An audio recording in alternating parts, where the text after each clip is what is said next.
Hola a todos, bienvenidos a Filosofía de Película, yo soy Oscar. Había dicho que mi próximo video tocando el tema de la guerra iba a ser más abstracto, más filosófico, no uno de estos videitos de leyendo noticias. Bueno, me puse a trabajar en el guión de ese video y me terminó saliendo un ensayo de 6.500 palabras. Voy a ver si lo grabo y lo subo en los próximos días. Mientras tanto vamos con otro video de leyendo la información, que sospecho va a ser de los últimos de esta serie.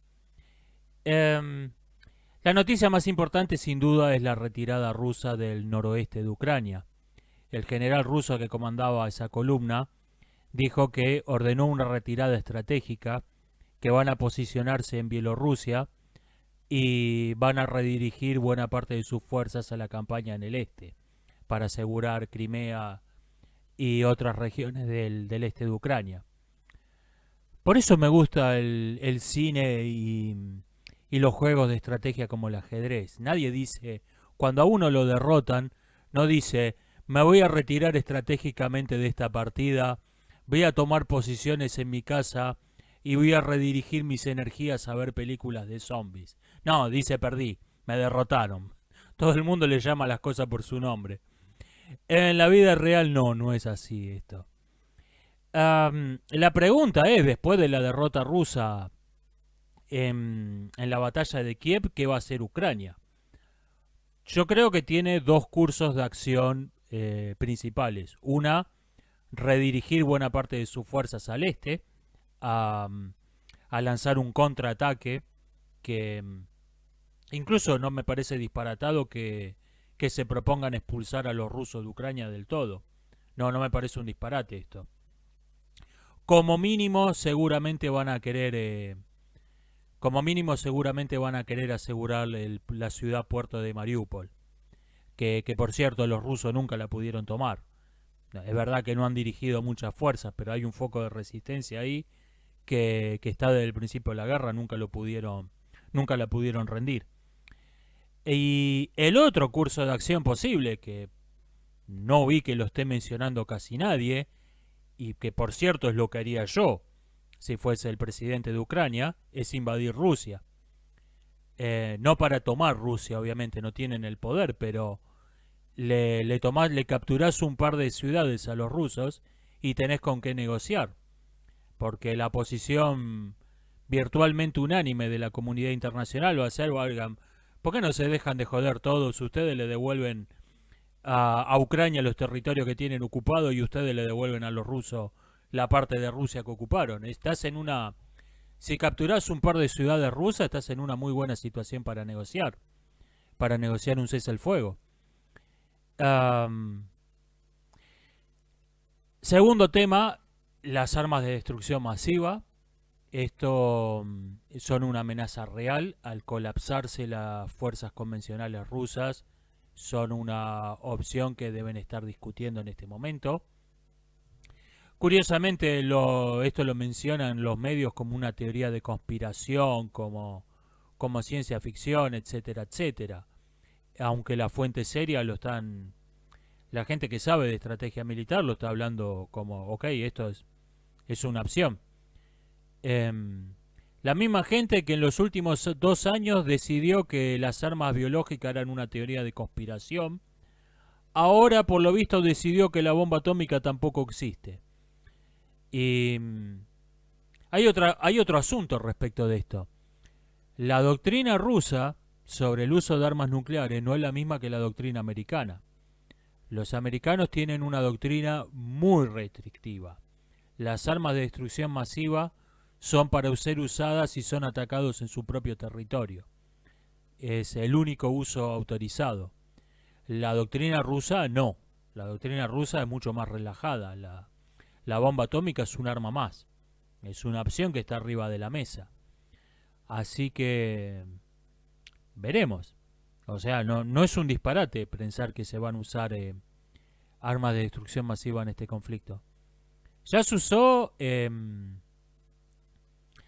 un arma que no recuerdo cómo se llama, que es una versión más moderna, una versión mejorada del Napalm, que es discutible según cierta interpretación de cierto tratado internacional está considerado un arma de destrucción masiva. Pero es una zona más gris, no es tan claro como usar una bomba atómica. Las claves de la victoria ucraniana fueron dos. Una, Rusia claramente estaba sobrevalorada y Ucrania estaba infravalorada. Rusia, el mundo creía que Rusia era más de lo que era y creía que Ucrania era menos de lo que era. Y uno veía esos gráficos antes de la guerra donde te mostraban la cantidad de hombres, la cantidad de aviones, la cantidad de tanques que tenía uno y otro bando, mostrando que era una pelea de un elefante contra un mosquito. Y no, esto en la realidad no resultó ser así. Si hay algo que demostró este conflicto es que Rusia de ningún modo sigue siendo la tercera potencia militar del mundo. Y esto creo que va a ser el principio del fin de Rusia. Esta guerra es el principio del fin de Rusia. Como siempre digo cuando hablo de estas cosas, la historia es extremadamente lenta y si este es el principio del fin, el fin del fin puede venir dentro de 200 años. Pero este es el principio del fin. Decía Aecio, el general romano que derrotó a Atila, que estaba discutiendo después de la batalla de los campos cataláunicos, los aliados de Roma, que eran una mezcla de europeos del norte y españoles, si se me permite el anacronismo, querían perseguir a los hunos y exterminarlos. Y Aecio no quiso. Y les explicó, demostramos que es solo un hombre y que puede ser derrotado como cualquier otro general, refiriéndose a Atila. Y tenía razón. Después de esa batalla los hunos empiezan a caer a pedazos, sus vasallos empiezan a sublevar, empiezan a defumarse en la irrelevancia y 150 años después de la batalla, la última mención histórica, el último documento que menciona a los hunos, habla del problema del bandolerismo en lo que hoy es Hungría, y habla de bandas de esclavos fugitivos, bandoleros, piratas, hunos, o sea, lo menciona como un grupo de bandoleros más. Se hundieron en la completa irrelevancia, simplemente perdieron el prestigio, y yo creo que esa sería una muy buena razón para Ucrania para buscar firmar la paz ahora, incluso una paz desventajosa, porque acabaron con la imagen de Rusia. Y eso es, por ahí es mucho más valioso, mucho más importante que ganar 10 kilómetros más de menos de territorio. La segunda clave fue que encontraron el punto débil. Un ejército es una máquina y una máquina no es más fuerte que su engranaje más débil. Y los ucranianos encontraron cuál era ese punto débil, los camiones. Lo que no hemos visto muchos camiones destruidos porque no son una imagen de propaganda interesante. Te muestran cada vez que destruyeron un tanque, pero en realidad lo que destruyeron en cantidades los ucranianos fue camiones. El objetivo fue dejar a los rusos sin combustible. Atacaron los camiones de abastecimiento y la única incursión en territorio ruso fue para destruir una refinería, o sea, el plan estratégico es dejarlos sin combustible. Y claro, si no tenés combustible no tenés tanques. Y si no tenés tanque no tenés nada. Había un video de propaganda rusa antes de la guerra que mostraba a los lanzacohetes ucranianos comparándolo con el alcance, el potencial, comparándolo con un tanque ruso, y decía son tirachinas ruidosos que no podían hacerle nada a un tanque. Sí, pero no eran para tirarle a los tanques, era para tirarle a los cañones, era para tirarle a los camiones esos lanzacohetes. Ese era el objetivo. Y estos dos puntos creo que están vinculados.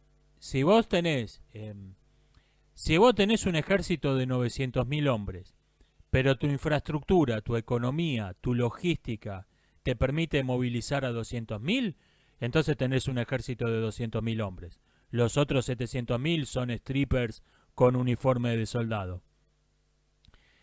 En el plano internacional hay una baja del petróleo, una baja del oro y una ligera suba del rublo. O sea, lo que muestra que el tremendo sacudón que hubo en la economía en los primeros días fue más por el pánico de la guerra que no por la guerra en sí. Las sanciones sin dudas han afectado a Rusia, pero que perdió su moneda, se devaluó en un tercio de su valor, pero a ver, es Rusia, es un país que tuvo 80 años de un país que tuvo 80 años de comunismo y antes de eso tuvo dos o tres siglos de monarquía absoluta, o sea, no es un no es un país donde estén precisamente acostumbrados a la prosperidad, a la libertad y a la buena vida. No es algo que afecte tanto a los rusos esta devaluación de la moneda. Europa sigue amenazando que vamos a tomar sanciones, que no vamos a tomar sanciones, que esto, que el otro. Este es el gran tema tabú que no quiere mencionar nadie. Europa, me refiero a la Unión Europea, porque alguien me comentó que Rusia y Ucrania son Europa. Cuando digo Europa me refiero a la Unión Europea. Europa estaba derrotada antes de empezar. A Europa la derrotaron con la dependencia energética, vendiéndole chatarra luminosa y contaminante que no sirve para nada y haciéndole creer que eso era una fuente de energía.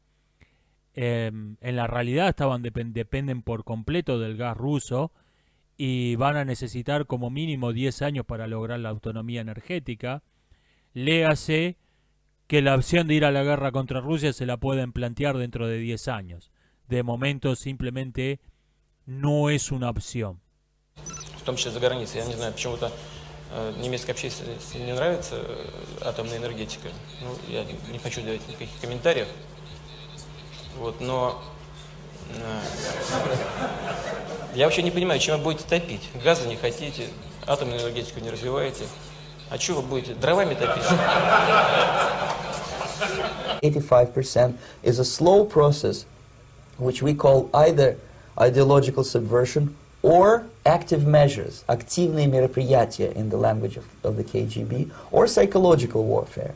What it basically means is to change the perception of reality of every American to such an extent that despite of the abundance of information, no one is able to come to sensible conclusions in the interests of defending themselves, their families, their community and their country. En una universidad, creo que de Estados Unidos, prohibieron un curso sobre Dostoyevsky, aunque después dieron marcha atrás con esto, y sigue habiendo de este tipo de noticias patéticas procedentes de la misma gente que el primer día de la guerra volvió viral el hashtag yo estoy firme junto a Rusia.